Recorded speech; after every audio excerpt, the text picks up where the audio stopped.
નિસિયા એમાં થેમી મંડા ઈચ્છાકારી ભગવાન પસાય કરી વાયના પ્રસાર કરાવશો જી.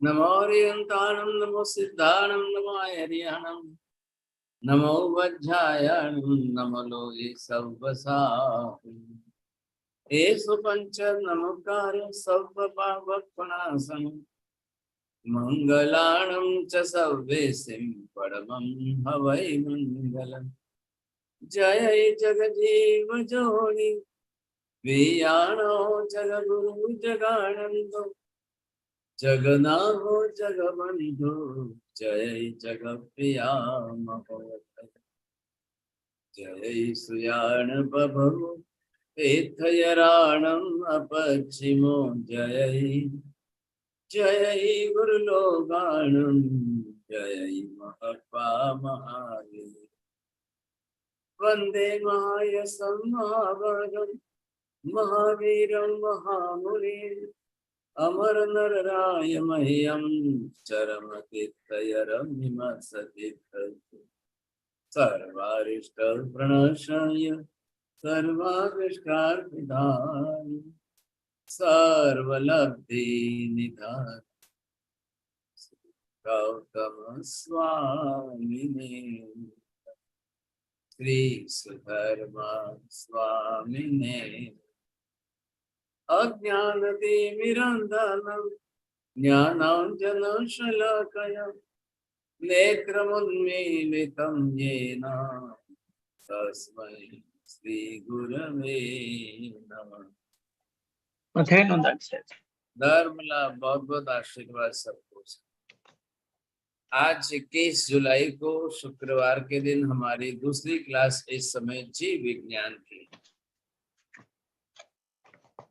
जीवों के अंदर हम नारकीय जीवों का स्वरूप समझ रहे हैं और नारकीय जीवों का स्वरूप है तो साथ साथ में आपको नरक के क्षेत्र, नरक के लोक में, अधोलोक के अंदर कहाँ किस प्रकार से कैसे कैसे क्षेत्र है।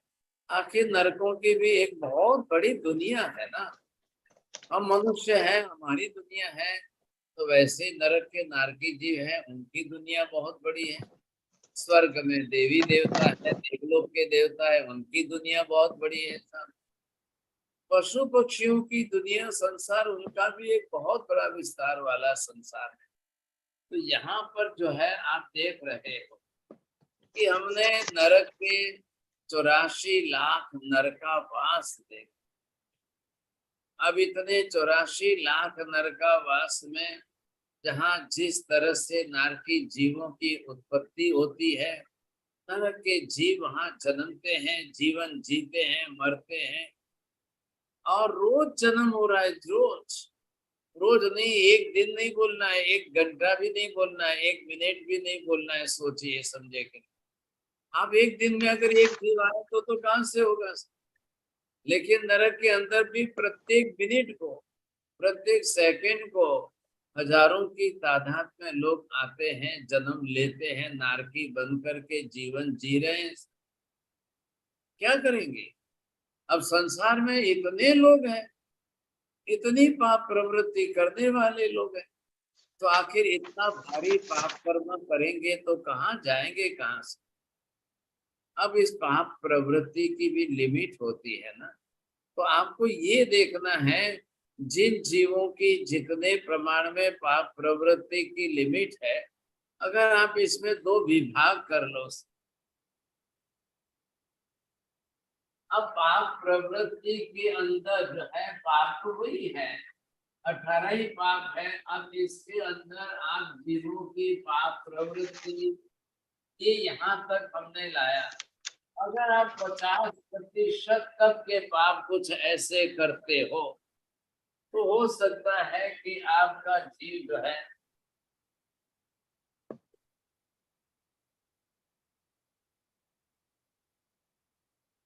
अब यहाँ तक आए, आप 50% के पाप वाले, तो तिर्यंच गति आपकी बनेगी।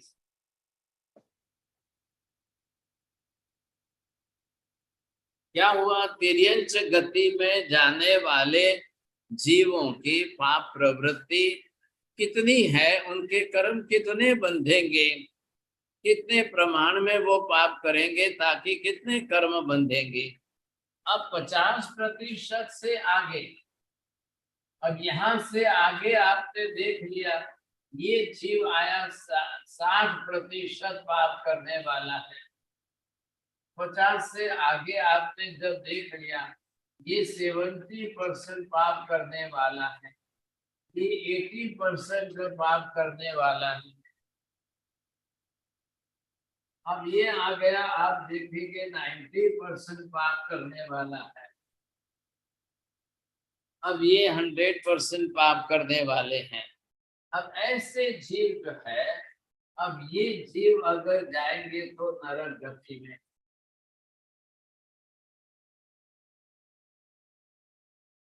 अब उनको वहां जाकर के नरक गति में जन्म लेना पड़ेगा। अब वो नारकी बनेंगे वहां पर। अब जब नरक गति में जाएंगे तो वहां पर उनको नारकी बनना है। लेकिन अब ये 50 से यहाँ तक की लिमिट थी। अब उसके बाद में वो यहाँ से कैसे किस तरह से आगे बढ़ गए, कैसे आगे बढ़ गए वो सोचिए आप। तो ये अगर आप आ गए यहाँ से 51%, 52%, 55%, ये जिस तरह से जो आगे बढ़ेंगे परिणाम क्या आएगा सोचिए।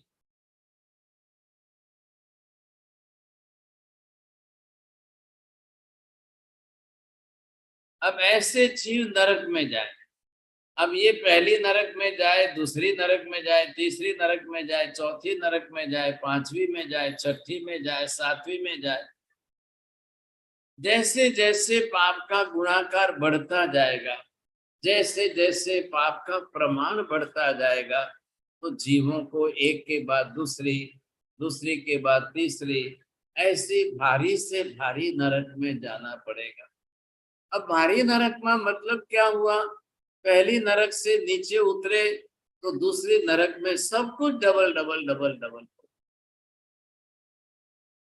आप दूसरी से तीसरी नरक में उतरे और सब कुछ डबल डबल होता जाएगा, सब कुछ बदलता जाएगा। वेदना बढ़ जाएगी, आयुष्य बढ़ जाएगा, काल बढ़ जाएगा, इतना सब कुछ बदल जाएगा।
अब आप देख लो इसके अंदर,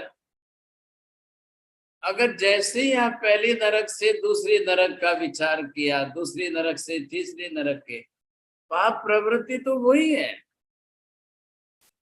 लेकिन अब तीव्रता बढ़ रही है, प्रमाण बढ़ रहा है, कर्म बढ़ रहे हैं। अब जो जितने प्रमाण में बढ़ेंगे उस हिसाब से कर्म भारी बनेंगे सब। तो अब पहली नरक में जो है आपने देखा एक सागरोपम का ही आयुष्य, और दूसरी नरक में 3 सागरोपम हो गए। अब डबल होता तो 2 होते, लेकिन उससे भी ज्यादा बढ़ गए।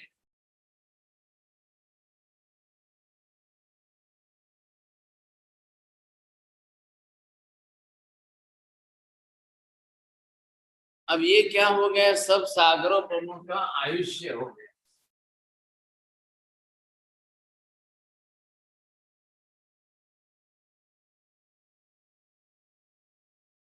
देख लीजिए आप प्रमाण कैसे बढ़ रहा है। अब नरक में आयुष्य जितना ज्यादा होगा, वहां तो आत्महत्या भी नहीं कर सकते हैं। कोई चाहे तो जल्दी मर भी नहीं सकते ऐसा। अब जैसा तीसरी नरक में 7 सागरोपम का आयुष्य है, अब बेचारा इतना परेशान हो जाए, इतना थक जाए, इतना दुखी दुखी हो जाए साहब। अब उसको लगे कि कहीं जाकर मर जाऊं, कहीं जाके आग में जल जाऊं, लेकिन नहीं मर सकते हैं। बहुत बड़ी विडंबना है नरक की, सोचिए। 1000 प्रयत्न करने के बाद भी नहीं मरते हैं। सुसाइड तो वहां संभव नहीं है। अपने आप होकर के किसी तरह से मृत्यु पाकर के मर जाऊं, ये संभव नहीं है। वहां पर क्या करेंगे आप? कोई जहर वगैरह तो होता नहीं है कि चलो खा पी करके मर जाए, वैसा भी नहीं है। अब किसी प्रकार का कोई पॉइजन जहर वहां होता ही नहीं है, आप क्या करेंगे? कैसे मरना, कैसे? शरीर ही वैक्रिय मिला है। मरने जाओ, हाथ पैर टूटे तो भी जुड़ करके वापिस अखंड होकर के एक हो जाओ। अब ये परिस्थिति कैसी है? बहुत बड़ी विडंबना है, ध्यान रखिए साहब। ऐसे नरकों का, नारकी जीवों का आयुष्य बिल्कुल निरुपक्रम कक्षा का है। अब आप तीसरे नरक से नीचे उतर गए, चलो परमाधामी नहीं है, तो अब वेदना का क्या होगा? ये तो हमने बात लिखी सिर्फ आयुष्य की। अब आप वेदना की बात देखो।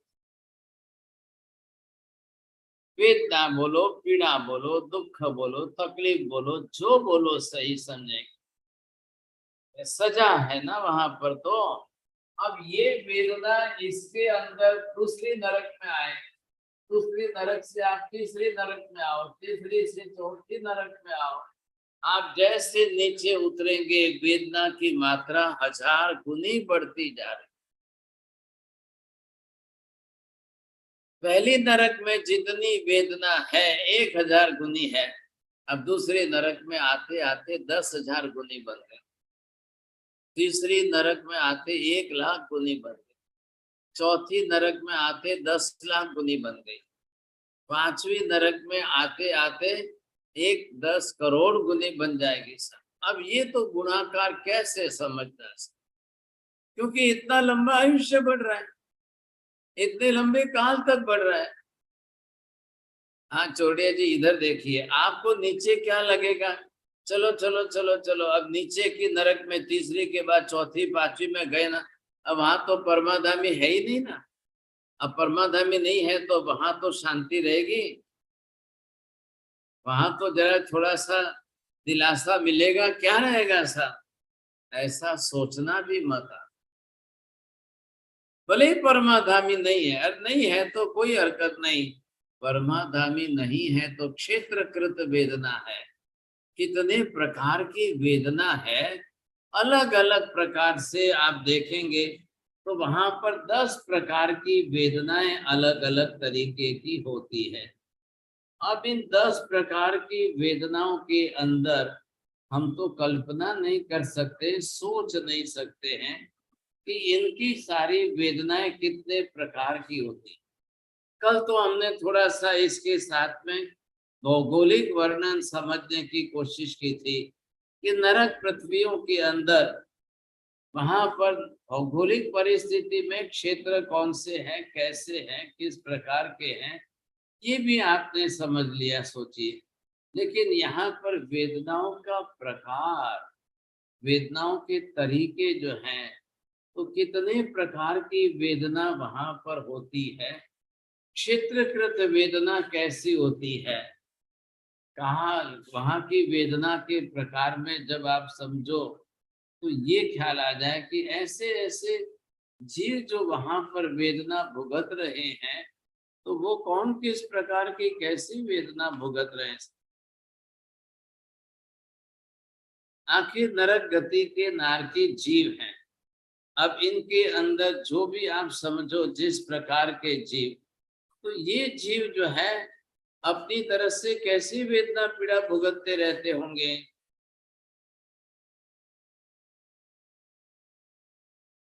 तो परमाधामी तो एक प्रकार है ना, एक तरीका है। लेकिन परमाधामी के सिवाय भी वहां पर क्षेत्रीय वेदना आदि हो तो वो तरीका कितना भारी है, सोचिए।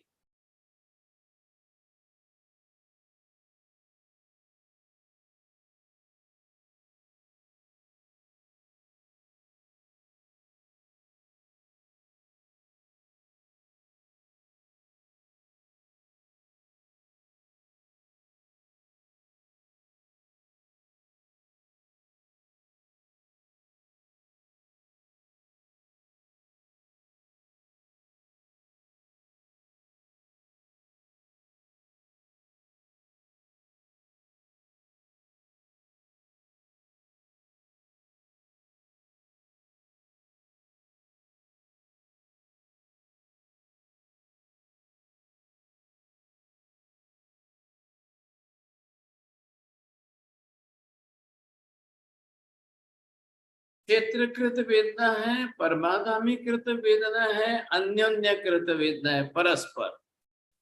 क्योंकि अब वहां कसाय की मात्रा इतनी ज्यादा है, द्वेष इतना ज्यादा है, एक दूसरों के प्रति दुर्भाव इतना ज्यादा है। और जैसे ही आप नीचे उतर गए छठी सातवीं नरक में, तो अंधकार इतना ज्यादा है, कोई प्रकाश का कोई साधन ही नहीं है, कुछ भी नहीं है।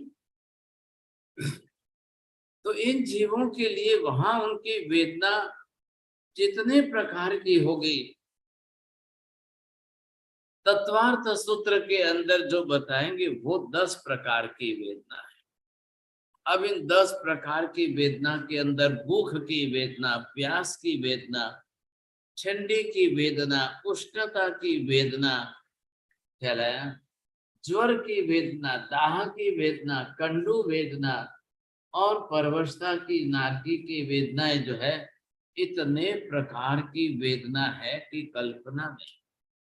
चलिए, आपने क्या सुना है अभी तक? तो यही सुना है कि भाई नरक के अंदर तो खाना पीना कुछ है ही नहीं। बात भी सही है, वहां तो सभी जो है वैक्रिय शरीरधारी होते हैं, तो किसको खाना पीना है। लेकिन सवाल वो नहीं है, खाने पीने के सिवाय भले ही खाना पीना ना हो, उनकी भूख जो है ना, वो हमारे से 1000 गुना। शरीर के अंदर जो भूख की वेदना आग है, एक बच्चे को देखो, इतनी भूख लग जाए, प्यास लग जाए तो रोने चिल्लाने लग जाए। वैसी स्थिति वहां नरक के नारकी जीवों की इतनी भूख लगती है, इतनी भूख। आपको क्या बताए, शास्त्र में तो यहाँ तक लिखा है कि अगर जो कोई नारकी जीव वहां से यहाँ आ जाए भूल से, और हम उसके सामने हमारी हजारों आदमियों की रसोई दे दो तो सफा चट कर जाए, और फिर बोले आप कुछ खाने नहीं देते हो, भाई साहब क्या दे रहे हो, मेरा तो पेट ही नहीं भर रहा है।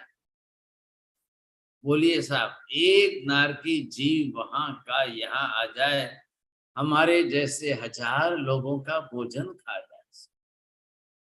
और फिर बोले कि मैं तो भूखा ही हूँ, मुझे तो कुछ खाने को नहीं दिया। ये कहने का तात्पर्य कि उसकी क्षुधा वेदना, भूख की वेदना इतनी ज्यादा होती है कि वो तड़पता है। अब नरक के अंदर वहां पर परमाधामी उसको आग जला करके जैसे आग में झोंकता है ना, तो उसकी प्यास भी इतनी होती है, प्यास पानी पीने की। अगर वो यहाँ आ जाए और दिखाई दे, कोई बोले ये समुंदर है, कोई बोले ये तालाब है, कोई बोले नदी है, तो वो बोलता है मैं सब पानी एक साथ पी जाऊं। पानी पीने बैठे तो भाई साहब पूरी गंगा नदी का सब पानी पी जाए, लेकिन उसकी प्यास नहीं मिटती है। इतनी जो है वहां पर उष्णता के अंदर, गर्मी के अंदर परेशान रहते हैं, परेशान रहते हैं, सोचिए। अब शीत वेदना कितनी है, चलो बोलिए साहब। आपके यहाँ पर 11 जे ह्यूस्टन में विंटर सीजन के अंदर कितनी ठंडी का प्रमाण रहता है? माइनस डिग्री कितना? 20, 30, 40, 50? नहीं। अब वहां पर नरक में चले जाओ तो जहां ये लोग शीत वेदना अगर करनी है, तो देखिए वहां तो परमादामी है, वैक्रिय शक्तियां है। इन नारकी जीवों को -1000 डिग्री के अंदर रख दिया जाए, जहां पर पानी तो रह ही नहीं सकता है, तो इनको जो है इतनी तीव्र ठंडी लगती है, इतनी तीव्र ठंडी के अंदर थर थर थर थर थर कांपते रहते हैं। ये भी एक वेदना का प्रकार है ना, शीत वेदना का प्रकार है। अब यहाँ की उष्ण वेदना को समझ लो आप तो गरम तवा रखते हो गैस पर, और गैस पर गरम तवा, तो तवे का टेम्परेचर कितना रहता है जिस पर रोटी सेकी जाती है ना। लेकिन वहां पर तो तवा हटा करके उनको भट्टी में डाल दो तो भी उष्णता जो है इतनी कम लगती है। अगर यहाँ आ जाए, मान लो हमारे यहाँ कोई नारकी आ जाए और उसको बैठा दो तवा, गरम तवा पर बैठा दो, गरम भट्टी गैस पर बैठा दो, वो बोलेगा आपने तो मेरे को एसी में बैठा है, बड़ा मीठा लगता है, बड़ा अच्छा ठंडा लगता है। तो वहां की गर्मी कितनी होती होगी, आप ये देखिए। वहां की गर्मी और वहां की गर्मी का प्रमाण इतना ज्यादा रहता है, इतना ज्यादा रहता है कि अब वो अपने आप को जो है नहीं संभाल। सोचिए आप, समझे कि शीत वेदना, उष्ण वेदना ख्याल है कि नहीं। गर्मी की आग आग आग की तरह से जले, वहां का लोहा यहाँ लाओ ना तो यहाँ ठंडा रहेगा, यहाँ का लोहा वहां ले जाओ तो लोहा वहां की आग में पिघल जाए, इतना गर्म, इतनी तीव्रता रहती है, समझे। अब यहाँ पर आपने देखा पांचवी नरक के अंदर उष्ण और शीत दोनों वेदना है, ठंडी और सातवीं, छठी और सातवीं नरक में शीत वेदना इतनी ज्यादा रहती है। अब ज्वर की वेदना, जिसको आप टेम्परेचर हाई बोलते हो ना, बुखार आ जाए मान लो किसी को, शरीर में आग आग हो जाए, आप तो थर्मामीटर रख करके मापोगे तो कितना आएगा, मनुष्यों का टेम्परेचर बढ़ के भी कितना बढ़ सकता है ऐसा। तो यहाँ के थर्मामीटर उसी माप के बने हुए, उस हिसाब से बने हुए ऐसा।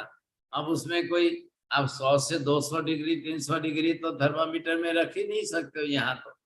लेकिन नरक में तो आप 200 300 500 डिग्री वाला थर्मामीटर ले जाओ तो भी उनको जो है कोई फर्क ही नहीं पड़ता, इतनी ज्यादा ज्वर, हाई टेम्परेचर की वृत्ति उनकी हमेशा रहती है साहब। अब दाह की वेदना, अब किसी किसी को सुना है आपने, पैर जलते हैं, पैर के तलिए जलते हैं, कई बार एसिडिटी बढ़ती है, सीने में जलन होती है, ऐसा परेशान होते हैं लोग, समझे करें, आग आग लगती है उनको। ऐसे नरक के अंदर इन जीवों के शरीर में तो आग आग हमेशा ही चलती रहती। आपके तो शरीर में थोड़ी आग बढ़ जाए तो घर में श्रीमती जी आपको पैरों पर गाय का घी कांसे की कटोरी से घिस दे ना, तो बिल्कुल गर्मी उतर जाती है। लेकिन ये कब होते हैं, समर सीजन के अंदर, जब आग तेज बढ़ जाए, भारी हो जाए, हल्का सा 10 बूंद गाय का घी लेकर, देशी गाय का घी, पैरों के तलिए पर रख करके कटोरी रगड़ना है। अब आप कटोरी रगड़ते जाओ, कटोरी कांसे की कटोरी, अब 10 मिनट में पैर के पर सब काला काला हो जाएगा और आपके शरीर में से गर्मी उतर जाएगी तो ठंडा पड़ा। ये विशेषता है। लेकिन यहाँ पर क्या है, इनको कौन करेगा। चोड़िया जी ध्यान देना भाई साहब, वहां कोई परिवार नहीं, कोई पत्नी नहीं, कोई शिष्य नहीं, कोई चेला, कोई सेवा करने वाला कोई नहीं है। आपके पैर के ऊपर घी लाना कहाँ से, कटोरी लानी कहाँ से, घिसना कैसे, वहां कोई संभावना नहीं है, बिल्कुल नहीं है। इसलिए ये सब सुविधा नहीं है तो कृपया जाना ही नहीं है किसी को, बस सोच लो अपनी तरफ से, निर्णय कर लो कि नहीं जाना है। अब आप इससे नीचे उतर गए था तो दाह की वेदना, जिस किसी को बोलते ना, वो क्या, शरीर में अगर जो है सोराइसिस हो जाए, एक्जिमा हो जाए, तो लोग खुजलाते रहते हैं, खुजलाते रहते हैं, खुजलाते रहते हैं। अब उनको नाखून से खुजलाने में भी संतोष नहीं होता है तो कोई तो चाकू ले लेते हैं, ब्लेड ले लेते हैं, धारदार ले लेते हैं, जिससे खुजलाते खुजलाते खून निकल जाए, कहाँ वहां तक खुजलाते रहते। ये तो यहाँ देखने को मिल रहे हैं लोग। तो वहां के नारकी जीवों को इसको कहते हैं दाह। इतनी खुजलाहट इनके शरीर पर बढ़ रहा है कि अगर कुछ धारदार भी कुछ मिल जाए तो खुजलाने लग जाए। इतनी तीव्रता दाह और कंडू, इसको कहते हैं कंडू प्रकार की वेदना, खुजलाना, इचिंग जो है इतनी ज्यादा बढ़ जाए, इतनी ज्यादा बढ़ता है कि खुजलाते खुजलाते वो परेशान हो जाए। अब इतनी वेदना पीड़ा जो है, अब ये पीड़ा शांत कैसे हो, कैसे शांत हो सकती है? इन जीवों की अपनी परवशता कितनी है, पराधीनता कितनी है, परवशता कितनी है, सोचिए। क्योंकि परिवार नहीं है, समाज नहीं है, कोई किसी का नहीं है, एक भी व्यक्ति किसी के ऊपर देखकर नजर से भी कोई रहम करे, दया करे, करुणा करे, ऐसा एक भी नहीं देखा। कोई संभावना ही नहीं है वहां। आपको दुखी देखकर, आपको पीड़ा से परेशान देखकर कौन आपकी सेवा करने आ जाएगा? कौन आपके प्रति हमदर्दी बता देगा? भाई साहब कोई नहीं, बिल्कुल संभव ही नहीं। ऐसी परिस्थिति में आप क्या करो, क्या करो? पराधीनता का भी दुख उनको भारी है सके। अब इतना भयाक्रांत रहते हैं, नरक के नारकी जीव जो है भयभीत रहते, भयाक्रांत रहते, इतने डरे डरे से रहते हैं। एक सेकंड में इधर से परमाधामी आया, देखा कि उनको तो पसीना छूट जाए, एक किसी की आवाज आई संजय के, नहीं तो देख करके परेशान होकर भागने लग जाए। ऐसा भयभीत होते हैं, इतने भयाक्रांत होते हैं सभी। डर उनके अंदर इतनी होने के कारण, वेदना इतनी होने के कारण 10 मिनट कहीं शांति से छिप करके सो भी नहीं सकते। ऐसा चलो चलो चलो चलो, मैं बहुत थक गया, इतनी पीड़ा सहन करके मैं बहुत थक गया, बहुत थक गया। जब आदमी थकता है तो क्या करता है? रेस्ट करता है, और क्या करेगा? थोड़ी देर रेस्ट करने से उसको अगर आराम मिल जाए, थोड़ा भी आराम मिल जाए, शांति मिल जाए उसको, तो वो चाहता है कि चलो भाई 2-4 मिनट इधर उधर, कहीं थक गया तो सो जाओ शांति से। लेकिन वहां नरक में तो आपको 2 मिनट कोई सोने नहीं दे। अब ये मत सोचना कि उनको नींद नहीं आती है, ये मत सोच लेना कि नींद वींद कुछ नहीं है उनको। भाई साहब नींद तो क्यों नहीं आएगी? निद्रा दर्शनावरणीय कर्म के उनका चला थोड़ी गया है, वो तो पहले गुण स्थान पर है। निद्रा दर्शनावरणीय कहाँ जाता है? 9वें गुण स्थान पर जाता है। हाँ, 9वें गुण स्थान पर जाता है। तो ऐसे कैसे चला जाएगा? तो ये तो नारकी जीव तो पहले गुण स्थान पर है, नींद क्यों नहीं आएगी साहब? और इतनी थकान, इतनी वेदना सहन करने के बाद, परमाधामी के हाथ की इतनी मार खाने के बाद, भाई साहब नींद तो इतनी आ जाए, नींद तो इतनी आ जाए कि वो 24 घंटे उठे ही नहीं, 24 घंटे उठे ही नहीं, इतनी भारी नींद आ जाए। लेकिन उसको परमाधामी क्या दूसरे कोई सोने ही नहीं देवे। 10 मिनट के लिए उसको कोई सोने देने को राजी नहीं, कोई नहीं। अच्छा बताइए भाई साहब, जैन साहब कहाँ जाके सोएगा? कोई कॉट्स तैयार है, बेड तैयार है, कहीं एसी अच्छा है, कोई पंखा है, कोई हवा आ रही है, कहाँ शांति का स्थान का है? आप लोगों ने तो बड़े बड़े बंगले घर लेकर के बेडरूम तो बना के तो रखे हैं भाई साहब।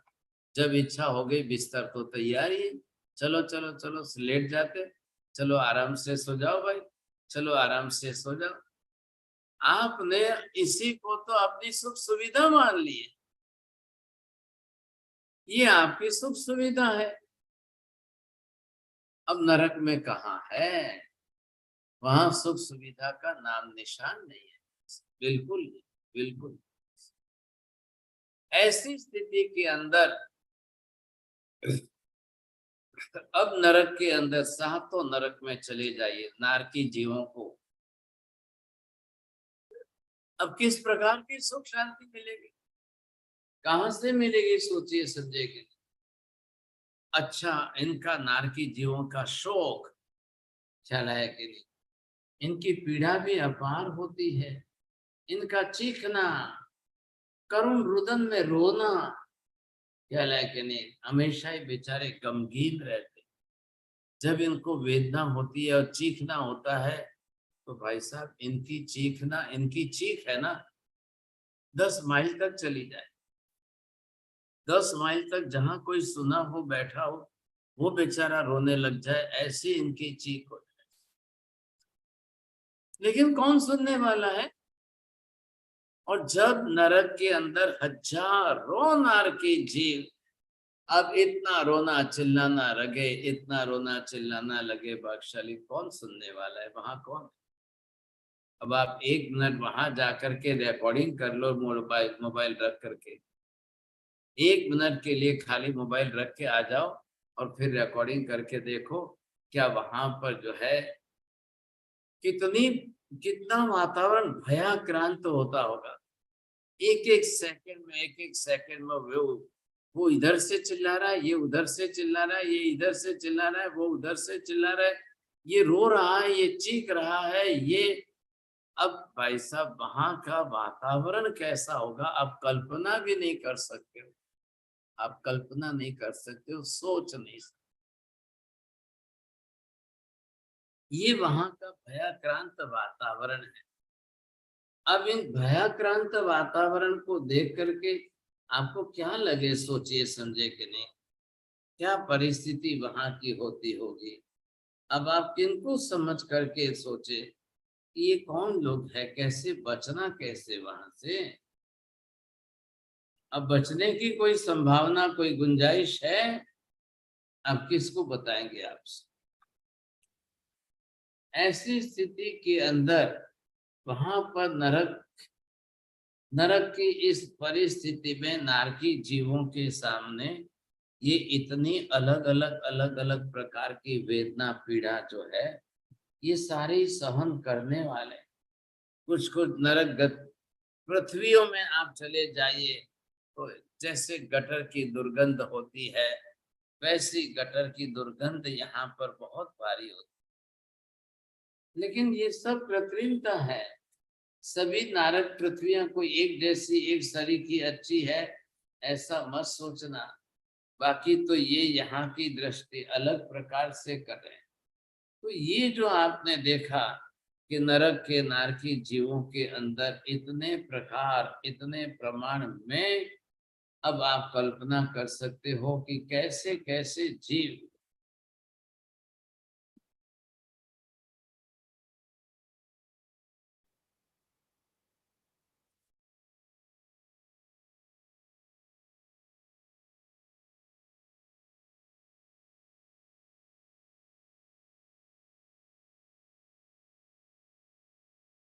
अब यहाँ पर आपको लगेगा कि ये परमाधामी जो है, अब परम अधर्मी देवता 15 जाति की अलग ही होती है और ये गिने जाते हैं किसके अंदर, भवनपति के विभाग में आते हैं।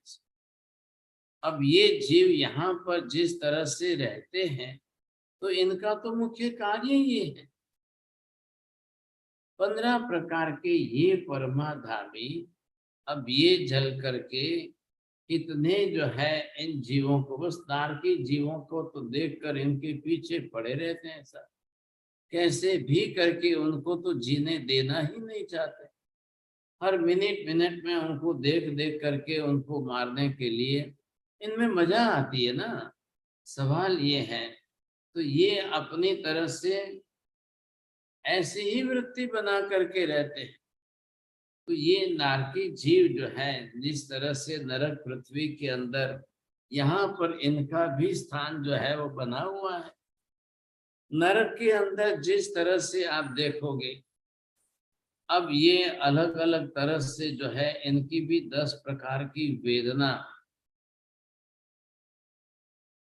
अब ये सारे जो है जिस तरह से नरक के नारकी जीव, इनके नाम यहाँ पर। हाँ, अब आप देखिए ये जो परमाधामी है 15 जात के, मैं खाली नाम बोलता हूँ 15 प्रकार के परमाधामियों के। हाँ, अब आपको देखिए जब भी लिखना हो तो यहाँ से रिकॉर्डिंग तो मिल जाएगा। अम्ब है, अम्बरीश है, श्याम है, शबल है, पांचवें रौद्र है, छठे उपरौद्र है, सातवें काल है, आठवें महाकाल है, नौवां है असी पत्र, 10वां है धनु, 11वां है कुंभ, 12वां है वालुक, 13वां है वैतरण, 14वां है खरस्वर और 15वां है महाघोष। ये 15 प्रकार के परमाधामी समझे। अब इनके भी ये समझिए नाम ऐसे रखे हैं, किसने रखे हैं? ये वहां की जातियां हैं, ये वहां के हमेशा के परमानेंट सिस्टम है। उनके काम के हिसाब से, उनके स्वभाव से हिसाब से उनके ऐसे नामादि होते हैं समझे। अम्ब नामक परमाधामी नारकों को ऊपर से ले जाकर नीचे गिराते हैं, ये उनका स्पेशल विभाग। ये सब अलग अलग बता रहे हैं, समझे कि नहीं? तो जो जिस तरह से जैसे वहां पर होते हैं, ये आप पहचान लो, इनको समझे। नाम आदि से पहचान करा करके इनका वर्णन विशेष रूप से किया गया।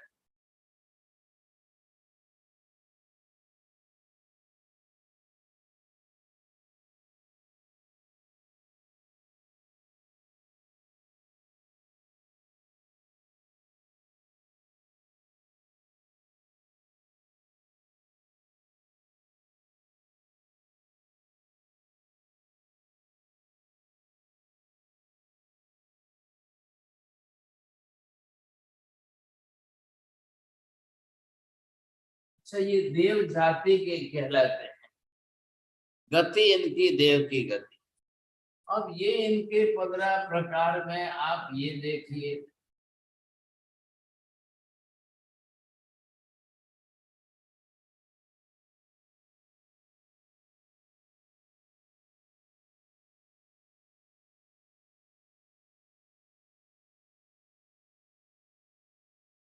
जैसे इनके नाम रखे हैं।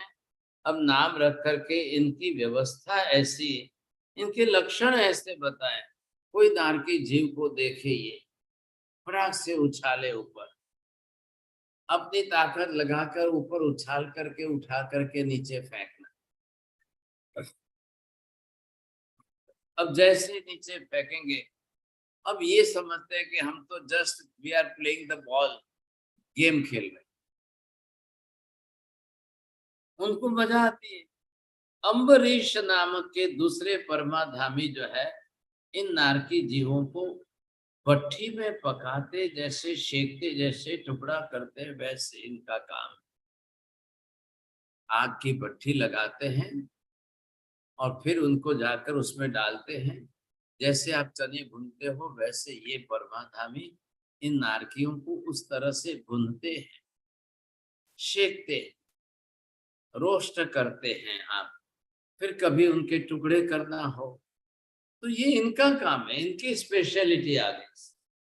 क्या है ये, इन्होंने अपना ऐसा ऐसा ये सब काम इन्होंने समझ लिया।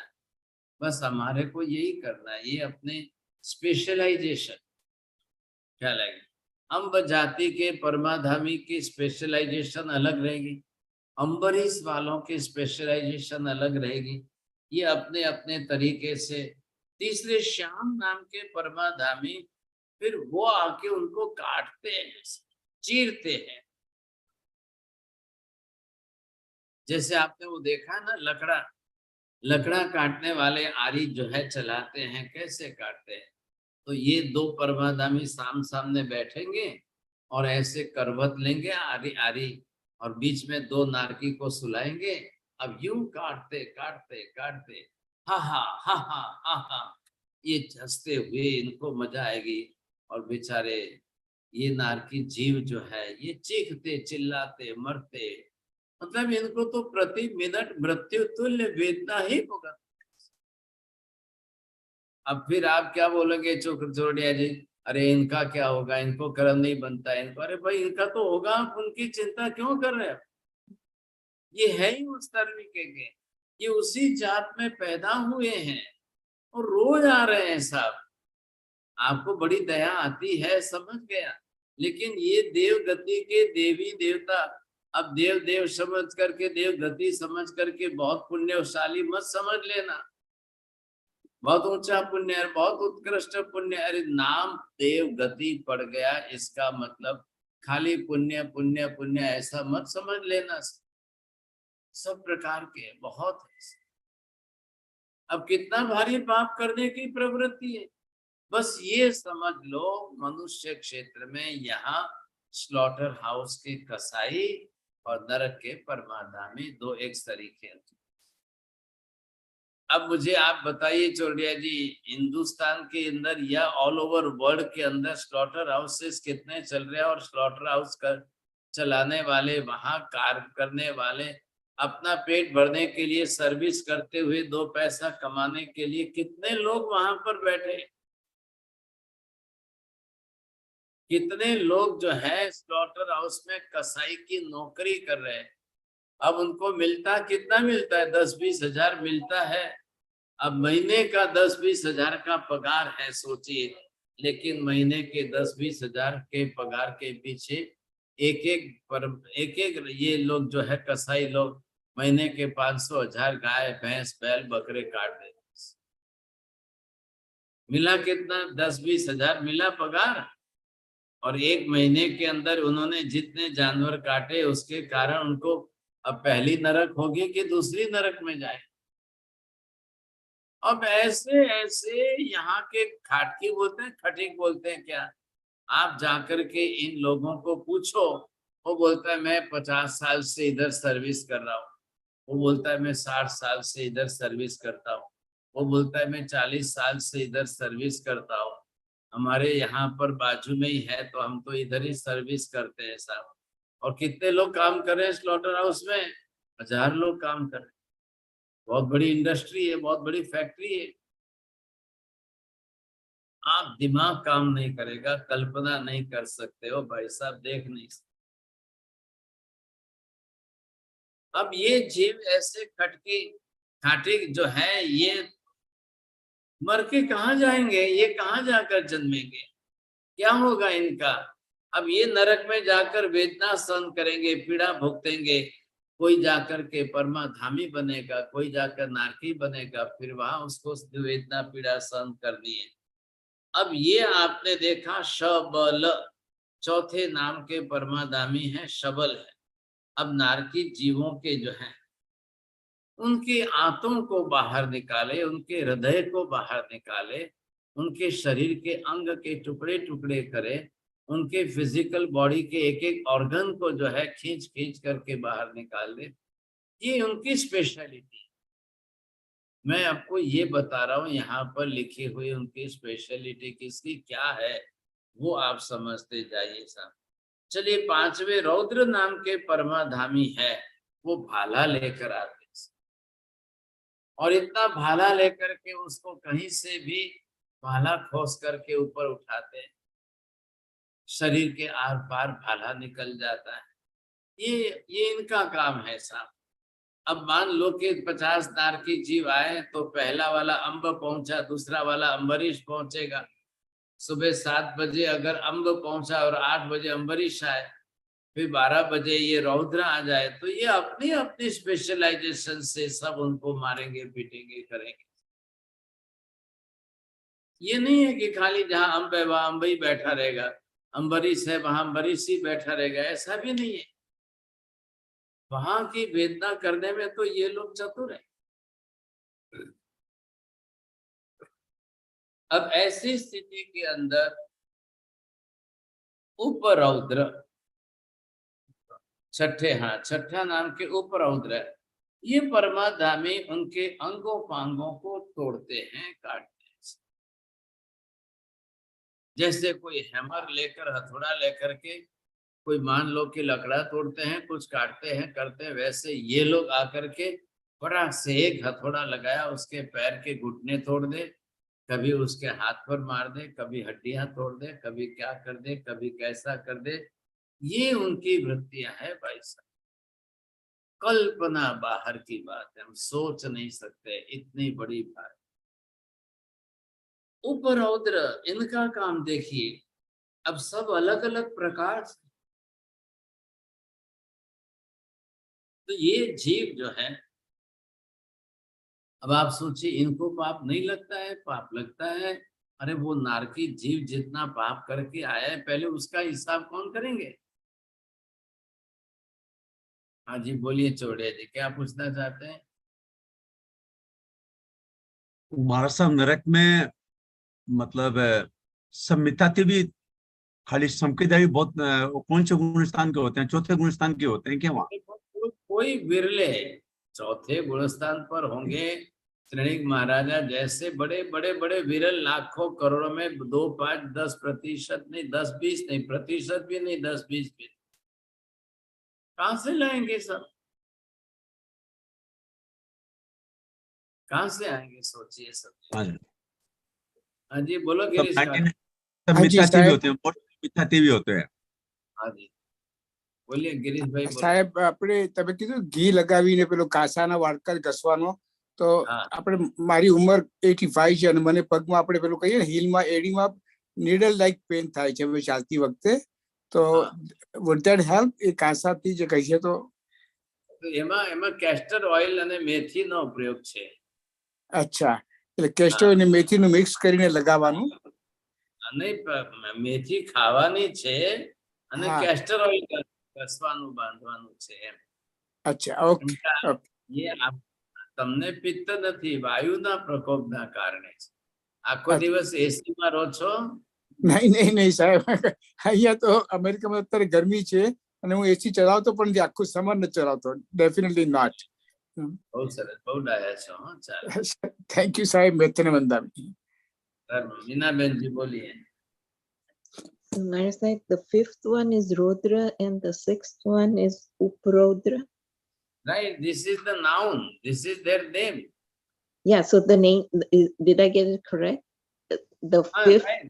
Fifth one is Raudra, fifth one is Raudra, and the sixth one is Uparaudra. This spelling, spelling is different. thank you. बोलिए प्रमोद जी. महाराज साहब, श्रेणिक महाराज शायिक सम्मुक्ति होते हुए नरक में गए, तो नरक में जाने का कोई उल्लेख कारण आता है महाराज साहब, क्यों गए? कारण ये है कि क्षायिक सम्यक्त्व पाने के बहुत पहले उन्होंने शिकार करके इन 2 गर्भिणी हिरणी को मारा था, ये कारण. ओके. सम्यक दर्शन कोई जन्म से तो होता नहीं है, और क्षायिक सम्यक दर्शन भी कोई जन्म से तो हुआ ही नहीं है सर. तो ये जब हुआ उसके पहले तो उन्होंने पाप तो किए ही है ना. सम्यक दर्शन महावीर के योग संयोग से क्षायिक हुआ, वो बहुत बड़ी बात थी, लेकिन उसके पहले नहीं करने के पाप किए, उसका क्या करना? और वो भी सॉलिड पाप थे कि जिससे कर्म बनना अनिवार्य. जी. बोलो नीति बहन. સાહેબજી, તમે બિગિનિંગ ઓફ ધ લેક્ચરમાં ઓલું સમજાયું હતું કે 50%, 51% થી નરકમાં જાય, તો 100% એટલે લાઈક એક્ઝામ્પલ સમજાવશો કે 100% એટલે કેવી રીતે? જે પાપ તમારા હજી સુધી કૃષ્ણ લેશ્યાના નથી થયા, समझ लो कि वो आपके पीत लेश्या के पाप है, नील लेश्या के, कापोद लेश्या के हैं. कसायों की तीव्रता इतनी नहीं है. शूट एंड साउट का ऑर्डर देकर टू किल डाउन एवरीवन, ऐसी वृत्ति नहीं है. तो जिसमें परसेंटेज कम है, सो नियर अबाउट द 50% अगर आपके पाप है, वहां तक तिर्यंच गति का बंद होना ज्यादा संभव है. लेकिन if you are crossing all the limits, the boundaries of the thing, अगर आप 60%, 70%, 80%, अब वहां क्या हो रहा है? इंटेंसिटी बढ़ती जा रही है, तीव्रता और बढ़ती है, और फिर वो जाते जाते जाते जाते अब 100% पाप करे. सोचिए क्या करना है. अब the person who is slaughtering the 1000 cows, अब उसको कौन समझाए, कैसे समझाए? अब उसकी रौद्र ध्यान की कसाई वृत्ति है. अब वो फटाफट कैसे भी करके 1000 गायों को मारना, काटना, करना चाहता है, तो who will stop him? और ये तो उनकी वृत्ति इतनी सीवियर बनती है।